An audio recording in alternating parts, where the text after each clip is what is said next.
नमस्कार दोस्तों, स्वागत है आप सबका मेरे YouTube channel the inspiring learner में। आज मैं आप सबके बीच हाजिर हुआ हूं सीटेट जुलाई 2024 के नोटिफिकेशन के बारे में जानकारी देने के लिए।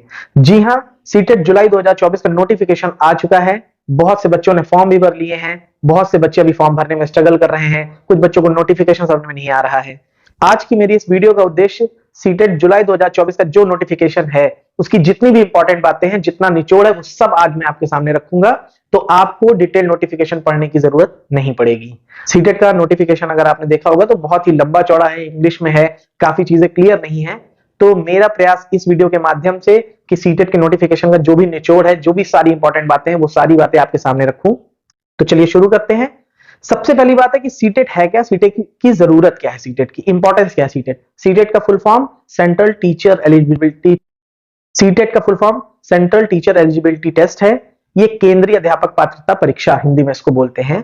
और इसका मेन मोटिव ये है कि जो हमारे स्टूडेंट टीचर ट्रेनिंग प्रोग्राम के तहत, चाहे वो बीएड कर रहे हो, चाहे वो डीएलएड कर रहे हो, चाहे वो बीटीसी कर चुके हो, जो भी टीचर ट्रेनिंग प्रोग्राम के अंतर्गत कोई भी कोर्स उन्होंने कर रखा है, तो किसी भी स्टेट की या सेंट्रल गवर्नमेंट की या केंद्रीय विद्यालय संगठन की, इनकी भर्तियों के लिए आपको टेट या सीटेट जरूरी होता है। मुख्य रूप से सीटेट जो है केंद्रीय विद्यालय संगठन और जवाहर नवोदय विद्यालय, इनके टीचर के फॉर्म भरने के लिए काम आता है। लेकिन इसके साथ ही हम अगर किसी भी स्टेट से बिलोंग करते हैं, वहां का स्टेट सेपरेटली अपना टेट कराता है एग्जाम, लेकिन हम अगर हमारे पास सीटेट की क्वालिफिकेशन है तो हम स्टेट का टेट नहीं भी दिए हैं तब भी हम उस स्टेट में फॉर्म भर सकते हैं। ठीक है। इसके अलावा अगर हम कोई सरकारी भर्ती की परीक्षा नहीं भी दे रहे हैं, तब भी आजकल अगर हम प्राइवेट नॉन एडेड स्कूल्स में भी पढ़ाना चाहते हैं, तब भी वहां पे सीटेट और टेट के कैंडिडेट को प्रेफर किया जाता है। तो ये बहुत ही जरूरी है कि अगर आप टीचिंग लाइन में हैं या जाना चाह रहे हैं, आप कोई भी टीचर ट्रेनिंग प्रोग्राम कर रहे हैं, तो आपको सीटेट क्वालिफाई करना जरूरी है। ये अच्छा मौका है क्योंकि चुनावी समय है। अगर ये ना होता तो अभी कुछ समय बाद आचार संहिता लागू हो जाती, तो ये कुछ महीने के लिए टल जाता। लेकिन तैयारी करने वालों के लिए बहुत खुशखबरी की बात है कि टाइमली इसका नोटिफिकेशन आ गया और इसका जो एग्जाम है वो जुलाई में प्रपोज्ड है। तो बहुत अच्छा मौका है आप सबके लिए, सफिशिएंट टाइम है, 3-4 महीने लग करके तैयारी करके आप एग्जाम को निकाल सकते हैं। आप लोगों को पता है नोटिफिकेशन हमारा आ चुका है और जो हमारी एप्लीकेशन है, जो ऑनलाइन हम अप्लाई करते हैं, वो जो है 7 मार्च से शुरू हो गया है। और ये कब तक हम फॉर्म भर सकते हैं सीटेट का? 2 अप्रैल 2024 तक। ठीक है, 7 मार्च से स्टार्ट हो चुका है और हम 2 अप्रैल तक ये फॉर्म फिलअप कर सकते हैं रात 12 बजे तक। तो अभी आपके पास पर्याप्त टाइम है फॉर्म भरने का। इसके बाद हम बात करें जो फी सबमिशन है, वो भी हम फॉर्म के साथ साथ ही लास्ट डेट फॉर्म की फी सबमिशन की है 2 अप्रैल 2024। हम 2 अप्रैल 2024 तक इसकी फीस भी डिपॉजिट कर सकते हैं। अब हम अगली बात करें ऑनलाइन करेक्शन की डेट। अगर हमसे फॉर्म भरने में कोई मिस्टेक हो जाती है तो उसका ऑनलाइन करेक्शन करने के लिए भी हमें सीबीएसई मौका देता है। उसकी डेट है हमारी 8 अप्रैल से लेकर 12 अप्रैल तक। जब हमारी लास्ट डेट फॉर्म भरने की खत्म हो जाएगी 2 अप्रैल के बाद, तो 8 से लेकर 12 अप्रैल तक का मौका बोर्ड ने हमें दिया है कि अगर हमारे फॉर्म में कुछ गलतियां हैं तो हम उसको सुधार सकें। और ये बहुत ही इंपॉर्टेंट है। पहली कोशिश तो ये करिए कि कोई मिस्टेक आपसे हो ना, लेकिन अगर मिस्टेक हो रही है तो उसको टाइमली आप सुधार लें, क्योंकि इसके बाद कोई भी मौका नहीं देगी सीबीएसई और ना ही एंटरटेन करेगी किसी भी तरह की बात को कि आप बाद में अगर मेल करना चाहें, क्योंकि उन्होंने अपने नोटिफिकेशन में क्लियरली ये बात कही है। तो प्रयास यही करिए कि आपसे फॉर्म भरने में कोई गलती ना हो, और अगर गलती होती है तो आप उसको इस दिए हुए टाइम में 8 अप्रैल से लेकर के 12 अप्रैल के बीच में ही आप उसको सही कर लीजिए। ठीक है। अब हम चलते हैं कि हमारा एडमिट कार्ड एग्जाम का जो है वो एग्जामिनेशन के 2 दिन पहले से शो होने लगेगा। आप एडमिट कार्ड डाउनलोड कर सकते हैं अपना। Examination date of examination date हमारी है 7 जुलाई 2024 संडे। ठीक है, डेट इन्होंने अभी से बता दी है, इसमें जहां तक कोई चेंज होगा नहीं। ये आपकी 7 जुलाई 2024 है। टाइमली एग्जाम कराती है, तो आपको सीटेट में किसी भी तरह की कोई भी दिक्कत नहीं आएगी। सीटेट में कभी जल्दी कोई डिले नहीं होता, बहुत ही टाइमली एग्जाम होता है। अपने शेड्यूल पे ही ये सारा कुछ, चाहे वो एडमिट कार्ड हो, चाहे वो रिजल्ट हो, सारी चीजें एकदम टाइमली कराते हैं। तो ये बहुत अच्छा मौका है जो बच्चे टीचर की वैकेंसी के लिए तैयारी कर रहे हैं, क्योंकि एक एलिजिबिलिटी एग्जाम है। इसको क्वालिफाई करने से आपका ये नहीं है कि आपका सिलेक्शन हो गया, लेकिन अगर आप किसी टीचर एलिजिबिलिटी टेस्ट में बैठना चाहते हैं, चाहे वो केंद्रीय विद्यालय का हो, चाहे वो जवाहर नवोदय विद्यालय का हो, चाहे वो किसी स्टेट की वैकेंसी हो, तो आपको होना जरूर चाहिए। ठीक है। इसके बाद अब यह है कि result date end of August इन्होंने बता रखी है। Within a month and 1.5 month में आपको रिजल्ट जारी कर देते हैं, तो बहुत ही अच्छी बात है ये। इसके अलावा इंपॉर्टेंट बात यह है कि सीटेट का जो सर्टिफिकेट है अब वो लाइफ टाइम वैलिडिटी है उसकी। तो अब आपको परेशान होने की जरूरत नहीं है कि आपका सीटेट का सर्टिफिकेट एक्सपायर हो रहा है। आप एक बार सीटेट क्वालिफाई कर लीजिए, आप लाइफ टाइम इसको यूज कर सकते हैं। हाँ, वो बात अलग है कि अगर कोई बच्चा अपना स्कोर बढ़ाना चाहता है तो वो दोबारा दे सकता है, लेकिन एक बार अगर आप क्वालिफाई कर लें तो आपके सर्टिफिकेट की वैलिडिटी लाइफ टाइम है। ठीक है, अब बेटा हम आगे देखते हैं जल्दी से। एग्जामिनेशन फी की अगर बेटा बात करें तो जैसा कि आपको पहले पता है कि इसमें दो तरह के पेपर होते हैं, पेपर 1 होता है, पेपर 2 होता है। पेपर 1 होता है क्लास 1 to 5 प्राइमरी सेक्शन के लिए और पेपर 2 होता है 6 to 8 जूनियर सेक्शन के लिए। तो जो दो तरह के पेपर होते हैं, तो कुछ बच्चे अगर आप सिर्फ पेपर 1 के लिए भरना चाहते हैं, कुछ बच्चे सिर्फ पेपर 2 के लिए भरना चाहते हैं, कुछ बच्चे दोनों पेपर के लिए भरना चाहते हैं। तो मैं आपको ये बताना चाहूंगा एग्जामिनेशन फी जो है, अगर आप कोई भी एक पेपर भर रहे हैं, पेपर 1 या पेपर 2, कोई भी एक पेपर आप भर रहे हैं, तो जनरल और ओबीसी कैटेगरी के लिए 1000 रुपए इसकी फीस है और एससी एसटी या डिफरेंशियली एबल्ड कैंडिडेट के लिए 500 रुपए फीस। और अगर आप दोनों पेपर देते हैं तो जनरल ओबीसी कैंडिडेट के लिए 1200 रुपीज की फीस है और SC ST differentially abled candidate के लिए 600 रुपए उसकी फीस। और इसमें भी एक्सक्लूडिंग जीएसटी, मतलब अभी इसमें भी जीएसटी आपको ऊपर से देना पड़ेगा। ठीक है, तो ये आपकी हो गई फीस की जानकारी। अब हम अगर बात करें एग्जाम शेड्यूल की, तो जैसे पता है आपको, मैंने बता रखा है कि एग्जामिनेशन डेट 7 जुलाई है, तो 7 जुलाई को आपका पेपर होगा। दो पेपर होंगे। एक चीज बेटा ध्यान देना आप लोग कि पेपर दो शिफ्ट में होगा। पेपर 1 जो है वो बाद में होगा, यानी 2 बजे से लेकर के 4:30 बजे तक, ये पेपर 1 है, इसमें मत कंफ्यूज होइएगा। पेपर 1 की टाइमिंग 2 बजे से 4:30 तक है, यानी 2.5 घंटे का कुल आपको टाइम मिलता है पेपर देने के लिए। और पेपर 2 जो है ये पहले मॉर्निंग में होगा। पहले पेपर 2 बाद में होता था, पेपर 1 पहले होता था, लेकिन अब किसी कारणों से चेंज हो गया है। तो पेपर 1 की टाइमिंग दोपहर में 2 बजे से 4:30 तक है, 2.5 घंटे का आपको टोटल टाइम मिलेगा। और पेपर 2 की टाइमिंग मॉर्निंग में 9:30 बजे से 12 बजे तक है, यानी आपको इसमें भी 2.5 घंटे का टाइम मिलेगा। तो जो बच्चे दोनों पेपर डालेंगे वो अपना टाइम लेकर के जाएंगे, और ये ध्यान रखेंगे कि पहला पेपर जो है उनका पेपर 2 होगा और दूसरे दोपहर की शिफ्ट का पेपर जो है वो उनका पेपर 1 होगा। ठीक है, आई बस में। आइए बात करते हैं सबसे इंपॉर्टेंट चीज, एलिजिबिलिटी। एलिजिबिलिटी इसकी क्या है? देखिए, सीटेट ने अपने नोटिफिकेशन में बिल्कुल भी डायरेक्टली क्लियर ये चीज नहीं किया है। उसने अपने नोटिफिकेशन में भी एनसीटीई को मेंशन किया है, कहा कि आप उनकी गाइडलाइन के अकॉर्डिंग आपकी मिनिमम एलिजिबिलिटी होनी चाहिए। आपको एनसीटीई में जाकर के पढ़ना चाहिए उनकी साइट पे इन्होंने क्या एलिजिबिलिटी दे रखी है। लेकिन मैं आप सबको क्लियर करना चाहूंगा कि एनसीटीई के अकॉर्डिंग अगर आप किसी भी टीचर ट्रेनिंग कोर्स में, यानी जो आपका टीटीसी है, कोई भी टीचर ट्रेनिंग कोर्स में बीएड कर रहे हैं, आप बीटीसी कर रहे हैं, आप डीएलएड कर रहे हैं, तो आप अगर इनरोल्ड हैं तब भी आप ये फॉर्म डाल सकते हैं। देखिए, पहले ये दिक्कत थी, इस बात में डाउट था कि आपको फाइनल ईयर में अपीयरिंग होना चाहिए, ठीक है, या आपको कर चुका होना चाहिए फॉर्म की लास्ट डेट तक, या फिर आपको फाइनल ईयर में अपीयरिंग होना चाहिए। लेकिन अब ये बात बिल्कुल साफ हो गई है माननीय सुप्रीम कोर्ट के ऑर्डर के अकॉर्डिंग। वो मैं यहाँ पे अटैच कर दे रहा हूं, आप लोग देख लीजिए। इसके अकॉर्डिंग अगर आप पहले दिन भी आपने एडमिशन लिया है, नेक्स्ट डे से भी फॉर्म पड़ रहा है, तो आप नेक्स्ट डे आप अप्लाई कर सकते हैं। आप बिल्कुल एलिजिबल हैं, आप क्वालिफाई करके आप किसी भी वैकेंसी के लिए फाइट कर सकते हैं। अगर आप कोई भी टीचर ट्रेनिंग कोर्स कर रहे हैं, किसी भी कोर्स में एनरोल्ड है, भले ही आपको एक ही दिन क्यों ना हुआ हो, तो आप सीटेट का फॉर्म भर सकते हैं।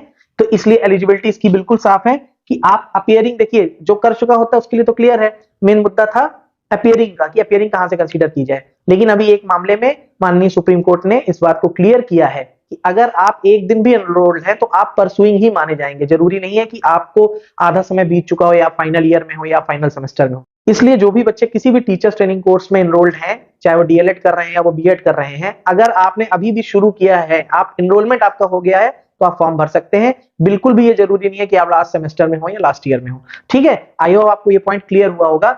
आप किसी भी तरह का, आप कुछ भी, आप बीएड कर रहे हैं या आप डीएलएड कर रहे हैं, आप कुछ भी कर रहे हैं, आप कुछ भी कर रहे हैं, अगर किसी भी तरह का कोई भी टीचर ट्रेनिंग कोर्स आप कर रहे हैं, तो आप इस एलिजिबिलिटी को आप रखते हैं। आप बिल्कुल आप सीटेट का फॉर्म भर सकते हैं, आपको डरने की जरूरत नहीं है। ठीक है, अब बेटा आइए हम बात करते हैं स्ट्रक्चर ऑफ एग्जामिनेशन की। जैसा कि मैंने आपको बताया कि सीटेट का एग्जाम में 2 पेपर होते हैं, पेपर 1 और पेपर 2। पेपर 1 जो होता है वो जो लोग क्लास 1 to 5 के लिए एग्जाम देना चाहते हैं उनके लिए होता है, और पेपर 2 जो है वो क्लास 6 to 8 के लिए होता है। ठीक, तो हम सबसे पहले पेपर 1 के स्ट्रक्चर की बात करेंगे। इसमें जो है 5 क्वेश्चन होंगे आपके, और टोटल मार्क्स जो होंगे वो आपके 150 मार्क्स का पेपर होगा, और टोटल नंबर ऑफ क्वेश्चन जो है वो 150 यानी 150 क्वेश्चन होंगे। और आपको जो समय मिलेगा इस पेपर को करने का वो भी 150 मिनट्स ही मिलेगा। यानी हमारे पास 150 क्वेश्चन होंगे, और एक क्वेश्चन 1 नंबर का होगा, और हमको लगभग एक क्वेश्चन के लिए 1 ही मिनट मिलेगा। तो बहुत फेयर टाइम है, अगर आप अपनी तैयारी अच्छी रखते हैं तो आप अच्छे से कर सकते हैं। सारे क्वेश्चंस पेपर के मल्टीपल चॉइस क्वेश्चन यानी बहुविकल्पी प्रश्न होने वाले हैं। आपको सही ऑप्शन पर टिक करना है, और ये आपको मैं बताता चलूं कि किसी भी तरह की निगेटिव मार्किंग निगेटिव मार्किंग, किसी भी तरह की निगेटिव मार्किंग सीटेट के एग्जाम में नहीं होती है। ठीक है, तो आप आराम से पढ़ के पहले अटेम्प्ट करिए, उसके बाद आपको जो आता है वो आप उनके गोले काले करिए, और जो आपको नहीं आता है उसके लिए भी आप चांस ले सकते हैं। तो बिल्कुल भी डरने घबराने की जरूरत नहीं है। 5 क्वेश्चन है आपके। पहला क्वेश्चन है चाइल्ड डेवलपमेंट एंड पेडागोजी, इसके 30 मल्टीपल चॉइस क्वेश्चंस आएंगे और 30 नंबर के होंगे। दूसरा क्वेश्चन है आपका मैथमेटिक्स, इसके भी 30 प्रश्न आएंगे और 30 नंबर का ये भी आएगा। तीसरा क्वेश्चन आपका एनवायरमेंटल स्टडीज, इसके भी 30 प्रश्न आएंगे 30 अंकों के। चौथा है आपकी लैंग्वेज 1 और पांचवा है लैंग्वेज 2। देखिए लैंग्वेज 1 और लैंग्वेज 2 सीटेट ने अपने ब्रोशर में लगभग 20 तरह की लैंग्वेज दी हुई है जिनके पेपर होते हैं, तो आप लैंग्वेज चूज करते हैं। ये फॉर्म भरते समय आपको सिलेक्ट करना होता है। देखिए ये 3 पेपर तो सबके फिक्स होते हैं, कंपलसरी होते हैं। किसमें? पेपर 1, पेपर 1 की बात मैं कर रहा हूं 1 to 5 का। ठीक है, ये 3 आपके फिक्स होते हैं पोर्शन। जो लैंग्वेज वाला पोर्शन होता है लैंग्वेज 1 और लैंग्वेज 2, ये आपको फॉर्म भरते समय फिल करना होता है। तो मेरी व्यक्तिगत सलाह है कि आप लैंग्वेज 1 में प्रयास करिए कि आप हिंदी ही फिल करें, और लैंग्वेज 2 में आप जो चाहें आप वो ले सकते हैं। आप इंग्लिश या संस्कृत भी आप चूज कर सकते हैं, लेकिन कोशिश यही करिए, बाकी तो आपकी चॉइस है, कि आप हिंदी जो है लैंग्वेज 1 सेलेक्ट करिए, क्योंकि हिंदी थोड़ा सा आसान पड़ती है। और आप देखिए दोनों लैंग्वेज 1 और लैंग्वेज 2 कॉमन नहीं ले सकते, अलग अलग ही लैंग्वेज लेनी पड़ेगी। तो जाहिर सी बात है, हम सब लोग भारत में रहते हैं तो हिंदी तो एक तो लैंग्वेज होगी हमारी। दूसरी लैंग्वेज में आप जो चाहें, अगर आप उर्दू, आसामी, जो भी आपको 20 लैंग्वेजेस वहां दी हुई है, आप जो चाहें वो चूज कर सकते हैं। अगर आप चाहें तो आप इंग्लिश चूज कर सकते हैं, आप चाहें तो संस्कृत चूज कर सकते हैं, या इसके अलावा भी उर्दू या और कोई लैंग्वेज आपको चूज करनी है तो आप चूज कर सकते हैं। तो कुल मिला के पेपर 1 में ये 5 पोर्शन होंगे, हर पोर्शन के 30-30 क्वेश्चन होंगे, और हर क्वेश्चन के लिए हमको 1 मार्क्स मिलेगा, यानी 150 प्रश्न टोटल आएंगे और 150 नंबर के होंगे, और हमें टोटल 150 मिनट भी मिलेंगे, यानी एक प्रश्न करने के लिए 1 मिनट मिलेगा। देखिए अब कुछ इंपॉर्टेंट बात इसी समय मैं आपको ये बताना चाहता हूं। चाइल्ड डेवलपमेंट एंड पेडागोजी, जो बाल विकास एवं मनोविज्ञान है, ये बहुत ही इंपॉर्टेंट आपका ये बहुत ही ज्यादा इंपॉर्टेंट पोर्शन है। इसलिए इंपॉर्टेंट पोर्शन है कि ये तो आपको 30 नंबर देता ही देता है, प्लस इसके अलावा ये जो सब्जेक्ट है इनमें भी पेडागोजी पूछी जाती है। लगभग आधे क्वेश्चन आपके विषय से रिलेटेड होते हैं और आधे उस विषय की पेडागोजी से रिलेटेड। जो भी हमारे टीचर ट्रेनिंग कोर्स के स्टूडेंट हैं वो मेरी बात समझ पा रहे होंगे। तो इसलिए आप चाइल्ड डेवलपमेंट पेडागोजी को बिल्कुल भी अवॉइड मत करिएगा, बहुत अच्छे से इसकी तैयारी करिएगा, क्योंकि ये आपको और सब्जेक्ट में भी काम देगी। ठीक है, लगभग आधे मार्क्स के यानी 30 मार्क्स का अगर आपका एक क्वेश्चन है तो 15-15 नंबर की सब में पेडागोजी आती है। ठीक है, तो चाइल्ड डेवलपमेंट एंड पेडागोजी पे आपको विशेष ध्यान रखना है। ठीक है, तो ये बात थी बेटा पेपर 1 की, जो मैंने आपको बताया है कि क्लास 1 to 5 के लिए जो बनना चाहते हैं, यानी प्राइमरी सेक्शन के लिए, क्योंकि इसमें 6 to 11 ईयर्स इस एज ग्रुप के स्तर को कंसीडर करते हुए हमें पढ़ाई करनी होती है। जो हम पेडागोजी पढ़ते हैं वो इस एज ग्रुप के बच्चों के लेवल के हिसाब से पढ़ते हैं। तो ये आप ध्यान रखिएगा, अगर आप पेपर 1 की तैयारी कर रहे हैं तो आपको ये 5 पोर्शन मिलेंगे, और इन पांचों पोर्शन में 3 पोर्शन सबके लिए फिक्स है। लैंग्वेज आप चूज कर सकते हैं, कोशिश ये करिए कि लैंग्वेज 1 आप हिंदी प्रेफर करिए, और लैंग्वेज 2 में जो आप चाहें, इंग्लिश, उर्दू, संस्कृत, जो भी लैंग्वेज आप चाहें। पेडागोजी पे आप विशेष ध्यान रखिएगा, इसको बिल्कुल भी इग्नोर मत करिएगा, यही आपको सिलेक्शन दिलाएगी। ठीक है, चलिए बेटा बात करते हैं पेपर 2 की। पेपर 2 जैसा मैंने आप सबको बताया कि ये क्लास 6 to 8 के लिए होता है। जो लोग क्लास 6 to 8 के लिए टीचर्स बनना चाहते हैं वो लोग ये पेपर देते हैं। तो अगर आप पेपर 2 दे रहे हैं तो पेपर 2 में 4 पोर्शन होते हैं आपके। पहला पोर्शन आपका चाइल्ड डेवलपमेंट एंड पेडागोजी होता है, जो कि 30 क्वेश्चंस आते हैं 30 नंबर के। दूसरा पोर्शन बेटा आपका होता है जिसमें या तो आपको मैथ और साइंस चूज करनी होती है, या फिर आप सोशल साइंस या सोशल स्टडीज चूज करते हैं, ये ऑप्शनल होता है। अब इसमें बात ये कि जो भी हमारे साइंस बैकग्राउंड के स्टूडेंट हैं, जिन्होंने बीएससी वगैरह की है, मैथ्स पढ़ी हुई है, साइंस पढ़ी हुई है, उन्हें ये ऑप्शन चूज करना होता है मैथमेटिक्स एंड साइंस का। और जो हमारे आर्ट बैकग्राउंड के बच्चे होते हैं, जिन्होंने बीकॉम, बीए ये सब किया होता है, वो सोशल स्टडीज या सोशल साइंस का ऑप्शन चूज करते हैं, और इससे 60 क्वेश्चन आते हैं 60 नंबर के। देखिए बहुत इंपॉर्टेंट बात इसलिए है कि पेपर भरते समय आप बिल्कुल ध्यान रखिएगा कि इनमें से आपको एक ऑप्शन चूज जरूर करना, क्योंकि नहीं तो फॉर्म रिजेक्ट हो जाएगा। बिल्कुल साफ तौर पे आयोग ने कहा है कि बोर्ड ने यह बोला है कि आपको इनमें से कोई ऑप्शन एक चूज करना होगा। इस बात को आप बिल्कुल भी मिस मत करिएगा कि अगर आप साइंस बैकग्राउंड के हैं तो आप मैथमेटिक्स एंड साइंस का पोर्शन चूज करेंगे, और अगर आप आर्ट्स बैकग्राउंड के हैं, यानी अगर आपने बीए बीकॉम किया हुआ है, तो आप सोशल स्टडीज या सोशल साइंस वाला पॉइंट चूज करेंगे। ठीक है, इस वाले हिस्से में 60 क्वेश्चन आते हैं 60 नंबर के। फिर आपका तीसरा और चौथा क्वेश्चन लैंग्वेज का होता है, जैसा कि पेपर 1 में मैंने बताया, आपको चूज करना होता है कोशिश यही करिएगा कि लैंग्वेज 1 आप हिंदी लीजिएगा और लैंग्वेज 1 आपका जो मन करे, अगर आप इंग्लिश लेना चाहते हैं, आप संस्कृत लेना चाहते हैं, आप उर्दू लेना चाहते हैं, कोई भी लैंग्वेज, 20 लैंग्वेजेस हैं लगभग हमारे ब्रोशर में, 20 लैंग्वेजेस हैं लगभग, बोर्ड ने दिया हुआ है ब्रोशर में, तो आप कोई भी लैंग्वेज चूज कर सकते हैं। दोनों लैंग्वेज से 30 क्वेश्चन आते हैं 30 मार्क्स के, और दूसरी वाली लैंग्वेज से भी 30 क्वेश्चंस आते हैं 30 मार्क्स के। तो कुल मिला के पेपर 2 में भी आपको बेटा 150 क्वेश्चंस, 150 मल्टीपल चॉइस क्वेश्चंस, बहुविकल्पी प्रश्न। मैंने आपको बताया कि सीटेट का पेपर बहुविकल्पी होता है, तो आपको 150 क्वेश्चंस मिलेंगे जिनसे आपको 150 मार्क्स मिलेंगे, यानी एक प्रश्न 1 नंबर का होगा। और आपको इस पेपर के लिए भी 150 मिनट का समय मिलेगा। क्या मिलेगा? 150 मिनट का समय, यानी आपको हर क्वेश्चन के लिए 1 मिनट मिलेगा, पर्याप्त समय है। अगर आप अच्छे से तैयारी करते हैं तो आपको एग्जामिनेशन देते समय कोई दिक्कत नहीं होगी। हाँ, ये जरूर करिएगा कि ओएमआर की प्रैक्टिस करके जाइएगा, क्योंकि जो एग्जामिनेशन मोड है वो ऑफलाइन है, आपको ओएमआर भरनी होती है, तो ओएमआर की प्रैक्टिस जरूर करके जाइएगा, ठीक है। और मैंने आपको इंपॉर्टेंट बात बता ही दी है कि नेगेटिव मार्किंग इसमें नहीं होती है, तो किसी भी तरह की कोई चिंता की बात नहीं है। अगर आपको आते हुए क्वेश्चन आपने कर डाले हैं, उसके बाद आपको जो क्वेश्चन नहीं आ रहे हैं आप उनको अटेम्प्ट कर सकते हैं।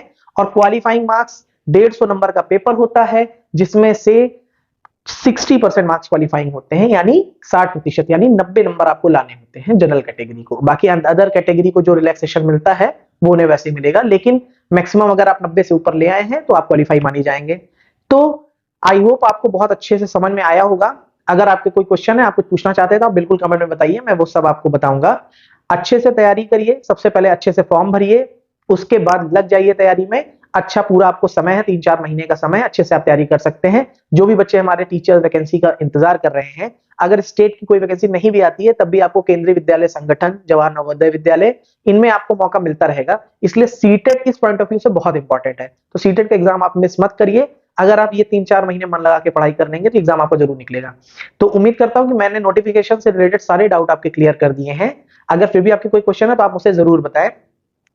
अब जैसा कि मैं आपसे बता रहा हूं कि मैं सब्जेक्ट के अलावा अब मैं एग्जाम ओरिएंटेड वीडियो भी डालता रहूंगा साथ ही साथ, ताकि आप लोगों के साथ जुड़ता रहूं, आप लोगों को अपडेट्स दे सकूं। तो उम्मीद करता हूं आप सबको वीडियो पसंद आई होगी।